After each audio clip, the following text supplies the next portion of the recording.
Echamos ahora un vistazo a otro continente, América, y en concreto a un país que ha marcado en gran medida la geopolítica de la primera potencia mundial y de su patio trasero.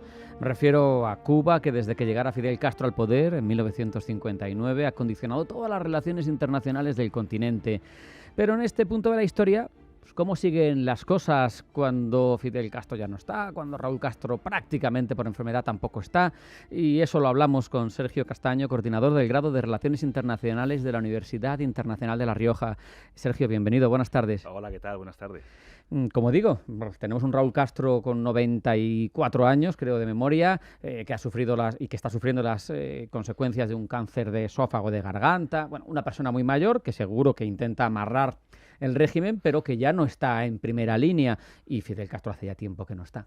¿En qué punto vemos a Cuba y a su geopolítica? Bueno, Díaz-Canel tampoco ha cambiado mucho la línea política de Cuba. Yo recuerdo, estuve en Cuba en el año 2008 cuando Fidel Castro dejó el puesto a Raúl, pensando que se acababa ya, que se acababa el castrismo con Fidel, pero lo continuó Raúl. Y me choca que 16, 17 años después de mi visita a Cuba tampoco haya cambiado tanto la situación. Y es más, yo creo que ha empeorado, porque la situación que se ha generado en los últimos años, con el embargo, con las dificultades que tiene Cuba para sacar adelante su economía, ha llevado a una situación interna mucho más complicada, en la que ya muchos productos básicos no están llegando ya no solo a la población cubana, sino ni siquiera a los hoteles que estaban suministrados por empresas de Estados Unidos o por empresas europeas, y tampoco hay algunos productos como tomates, o depende del momento, ¿no? Pero hay escasez ya de todo tipo de alimentos. Más allá de las fallas o no que pueda tener un sistema comunista, que seguro que con la experiencia soviética ya hemos visto, pero es innegable que muchos de los efectos de las carencias de ese régimen se deben a la ley Helms-Burton y a otras iniciativas que llevan bloqueando a Cuba desde hace décadas. Yo me pregunto, antes estaba el apoyo de la Unión Soviética, evidente, ¿no?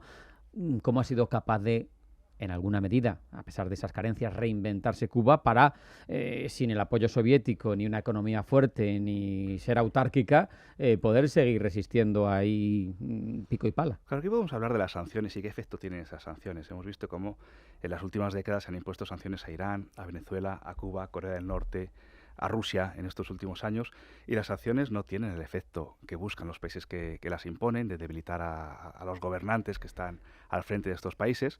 Y al final lo que hacen, lo que han hecho en Cuba y han hecho en otros países, es utilizar esas sanciones como justificación para explicar la situación del país y afirmar a su sociedad que si no existieran esas sanciones, pues en este caso la economía cubana pues funcionaría mucho mejor. ¿Cómo ha hecho Cuba? Pues la verdad que la situación en Cuba es delicada, ¿no? Impacta el ver esos vehículos de los años 50 que siguen circulando por las calles porque tan solo llegan vehículos nuevos.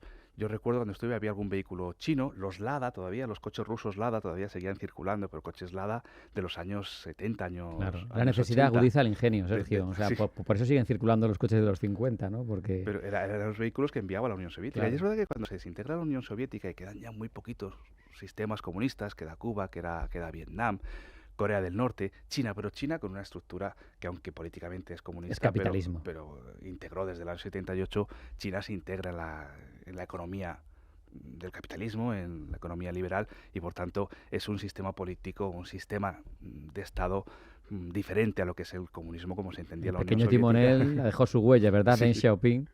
Tremendo. Y cómo se ha entendido en Cuba hasta ahora. Y es curioso lo de Cuba, porque cuando tiene lugar la revolución cubana en el año 59, Fidel Castro, el Che Guevara, Raúl Castro, no eran unos comunistas convencidos, sí que tenían sus ideas revolucionarias, pero eran muy nacionalistas, populistas. Lo que pasa es que se genera tal tensión con Estados Unidos que lo que hacen es buscar el refugio en la Unión Soviética y a partir de ahí articulan un sistema que les ha permitido mantenerse en el poder, incluso después de la muerte de Fidel Castro y incluso con un Raúl Castro en la situación que le tenemos ahora mismo.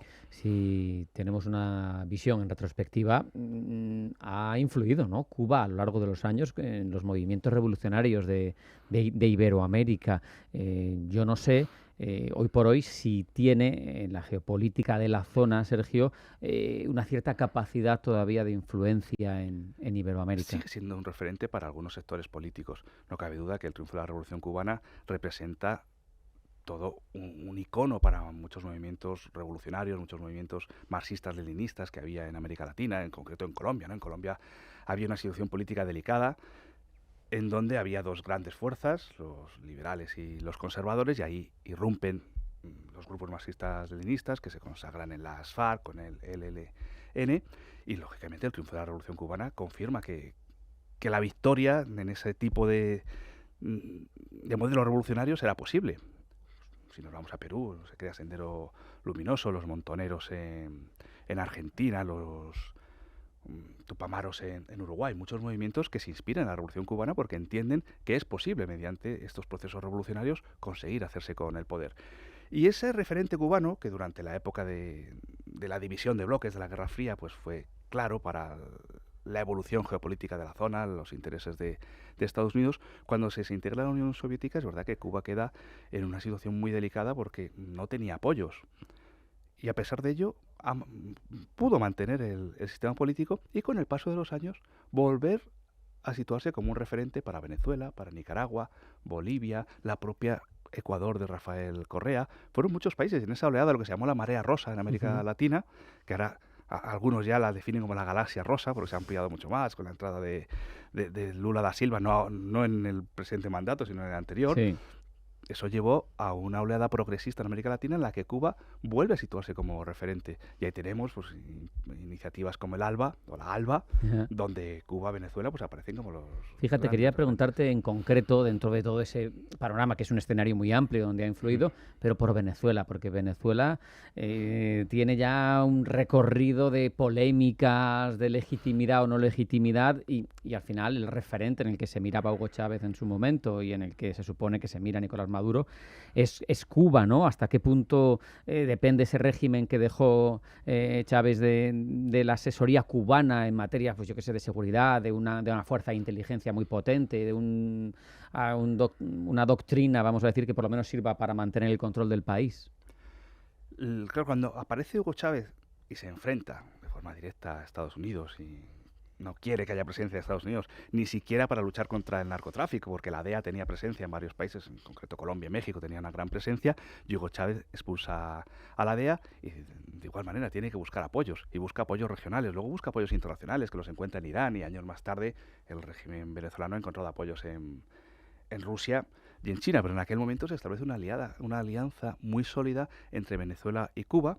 Cuba no tenía recursos energéticos, los encuentra en Venezuela, y Cuba tenía pues algunos aspectos como lo que comentabas, la inteligencia, la sanidad, mucho más desarrollados que en Venezuela, y ahí hay un acuerdo político, económico y en otro tipo de ámbitos que refuerza las relaciones entre Cuba y Venezuela y lleva a Hugo Chávez primero y a Nicolás Maduro después a entender que a pesar de la apariencia democrática que ha tratado de presentar siempre Venezuela, pero que la manera más efectiva de mantenerse en el poder y de controlar a la sociedad era siguiendo los pasos del régimen cubano, estableciendo un partido fuerte, un partido que controlara todos los aspectos de la vida social, de la vida política, de la vida económica, y ahí tenemos cómo Venezuela evoluciona hacia un sistema muy parecido a lo que lleva siendo Cuba durante muchos años, y lo hemos visto, ¿no?, en las últimas elecciones, como a pesar de las evidencias que se han dado igual las actas.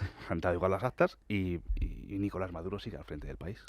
Has introducido en tu respuesta un elemento interesante porque Cuba no tiene la fuerza que tenía antes y eso, a su vez, no sé si es solo eso, pero ha permitido que esos espacios de orientación de izquierdas en algunos de los países de Sudamérica sean ocupados por actores, no sé si mucho mejores que Cuba para Occidente, como Rusia, como China en la parte geoeconómica, pero Rusia de forma global o incluso Irán. No sé si se sale ganando, si se pierde, pero es curioso, Pero ¿no? hay que buscar apoyos. A Venezuela y a Cuba se les estaba aislando desde Estados Unidos, desde muchos países de América Latina, países que estaban bastante vinculados con Estados Unidos, como era Perú, como Colombia. Y en este escenario aparecen Rusia, China, Irán. Yo he estado en los 3 últimos años, he estado visitando varios países de América Latina por un proyecto de investigación analizando el impacto de Irán en América Latina, en concreto. He publicado algún artículo sobre ello, y es interesante analizar cómo a partir del vínculo económico que existía entre Venezuela e Irán por el petróleo se articula toda una estrategia de colaboración en la que Irán empieza a ganar presencia en América Latina, primero con los países más próximos a Venezuela, con Cuba, con Nicaragua, con la Bolivia de Evo Morales, y posteriormente abriendo embajadas en otros países y creando un canal de televisión como es Hispan TV, un Sí, canal que ha tenido un impacto político clave, tanto aquí en España, sí, tanto dio que hablar, ¿verdad? aquí en España, Pablo Iglesias se hace famoso en Hispan TV y Pablo Iglesias termina siendo vicepresidente del gobierno.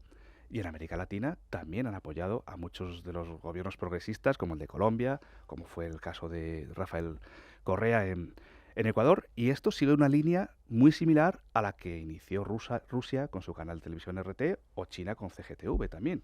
Canales que emiten en español y apoyan a los partidos políticos o gobiernos que ya están en el poder, que aunque ideológicamente no son afines, porque no tiene nada que ver la ideología de Nicolás Maduro, ¿no? El modelo de Con el Venezuela, régimen teocrático de Irán. de Irán, por ejemplo, pero sí que hay intereses comunes, y esos intereses comunes están Claro. en actuar contra Estados Unidos y contra lo que ellos llaman la hegemonía de Occidente. Hablábamos de que la Unión Soviética sostenía a Cuba y ahora estás tú mencionando algunas de esas relaciones que implican a otros actores modernos. ¿Cuál es la relación actual entre Cuba, Rusia y China? O sea, de Cuba con Rusia, de Cuba con China. Pues las relaciones se sustentan en actuar contra el que se ha considerado durante muchos años el enemigo común, que era Estados Unidos. Actuar, se ha dicho siempre, en el patio trasero de Estados Unidos. Y ahí está la estrategia de Donald Trump. Donald Trump no quiere que Rusia y China sigan aglutinando países que son contrarios a los intereses de Estados Unidos, y por eso ahora Donald Trump se está aproximando a Rusia y está tratando de cambiar el tablero geopolítico. Pero las relaciones con estos países son una evidencia. Y es que es más, estos países, a través de sus embajadas, a través de todos estos instrumentos que hemos estado hablando, tienen un apoyo importante. Yo, en estos años que estuve ahí haciendo la investigación, me entrevisté con varias personas, sobre todo en México, y me encontraba con profesores de la Universidad Nacional Autónoma de México que habían estudiado en la Unión Soviética Claro. y mantenían los vínculos con Rusia. Y eso es algo que Al final va ideológicamente tiene calando, un ¿no? peso muy fuerte. Y que Andrés Manuel López Obrador ganara las elecciones en México después del largo recorrido que llevaba, ¿no? Pero que consiguiera la victoria y que ahora Claudia Sheinbaum haya continuado el legado de López Obrador, en parte es gracias a ese apoyo ideológico, ya no digo un apoyo directo, pero sí un apoyo ideológico que lleva a que a través de todos estos instrumentos diplomáticos y de poder blando en general, lleguen a concienciar a muchas personas de la necesidad de un cambio. Es curioso por lo que apuntas, como gotea, ¿no? Sí. El pensamiento universitario, como el soft power, el poder blando, se puede ejercer también por la geoeconomía, como hace China, pero es muy curioso cómo ha ido evolucionando y cómo puede marcar la deriva de los países ideológica. Te quería preguntar, tenemos 3 minutos, pero 2 apuntes. Uno, con el cambio de doctrina en el uso de las armas nucleares de Putin, nos viene a la cabeza la crisis de los misiles. ¿Tuvo algún papel? No lo sé si es público, si se han abierto registros o no, o elementos confidenciales, Fidel Castro en todo aquello. Al final Fidel Castro le dejaron un poco al margen. Porque claro, Fidel Castro dice, después del intento fallido de Sí, invasión de la Bahía de los Cochinos, dice, no me queda más remedio que aproximarme a la Unión Soviética. A claro. partir de ahí se articula todo para crear el Partido Comunista de Cuba, pero en la crisis de los misiles fue tal la tensión que Khrushchev ignora en cierto momento Dijo, a Fidel esto Castro. lo manejo Sí, yo. esto porque estábamos al borde ya no de una tercera guerra mundial, sino del fin de la humanidad, porque Claro. la escalada nuclear había sido ya de dimensiones importantes. Eran conscientes todas las grandes potencias que después de las bombas de Hiroshima y Nagasaki la destrucción de la humanidad era posible, y ahí cede la Unión Soviética con Khrushchev, y a Fidel Castro le dejan un poco al margen. Fidel Castro lideraba la revolución cubana, era la cara visible, pero esto alcanzó unas dimensiones mucho más amplias en las que Cuba, pues al final jugó el papel El que tenía que jugar. sí, de protagonista sobre el terreno, pero no de tomar las grandes decisiones. Es llamativo hablar de esto, sin blanquear a Putin ni mucho menos, pero Kennedy estaba con el dedo en el botón rojo porque Sí. sentía una amenaza nuclear a 90 millas náuticas de su territorio, que es la distancia que separa Cuba de Florida. Putin tiene el dedo en el botón rojo, Ucrania hace frontera con Rusia y Polonia hace frontera con Rusia y ahí, bueno, con Bielorrusia, pero bueno, está Kaliningrado, hay armas nucleares y hay armas nucleares apuntando a Moscú. Al Sí, final hay paralelismos. sí, cuando analizamos la realidad internacional, la geopolítica, pues hay que profundizar en muchas cuestiones. Es cierto que pues no siempre nos presenta la información completa, pero las amenazas y esto pues es parte del juego internacional y del juego de equilibrios, y todos pues tratan de ganar posiciones, y en este caso pues la OTAN ha ido avanzando, lógicamente, tratando de incluir incluso a Rusia, ¿no? Que en el año 2004 hubo una negociación Y hay con misiles Rusia. nucleares en territorio europeo, en suelo de Alemania, en suelo de Holanda, que son de Estados Unidos y que apuntan a Rusia, que eso hay gente que no lo sabe. Tenemos 45 segundos para despedir, o menos. ¿Qué futuro le ves al régimen castrista, Sergio? Pues yo lo veo estable, porque hace 3 años parecía que se acababa porque la gente se lanzó a la calle, A pesar de esa necesidad y esa carencia absoluta que pero mencionabas. siguen controlando todos los mecanismos de poder para evitar que haya movimientos sociales que puedan acabar con el régimen. Y mientras ese sistema siga siendo tan sólido, ya puede haber carestía económica de bienes de primera necesidad, que el régimen cubano va a seguir subsistiendo. Con esa reflexión nos vamos a quedar. Sergio Castaño, coordinador del grado en Relaciones Internacionales de la Universidad Internacional de La Rioja. Muchas gracias. Como siempre es un placer recibirte, Sergio. Un abrazo. Muchísimas Hasta la gracias a próxima. vosotros. Hasta la próxima. No hay tiempo para más. Hasta aquí llegamos en Pulso Geopolítico de Intereconomía. Sean felices, pasen buena tarde y mañana más.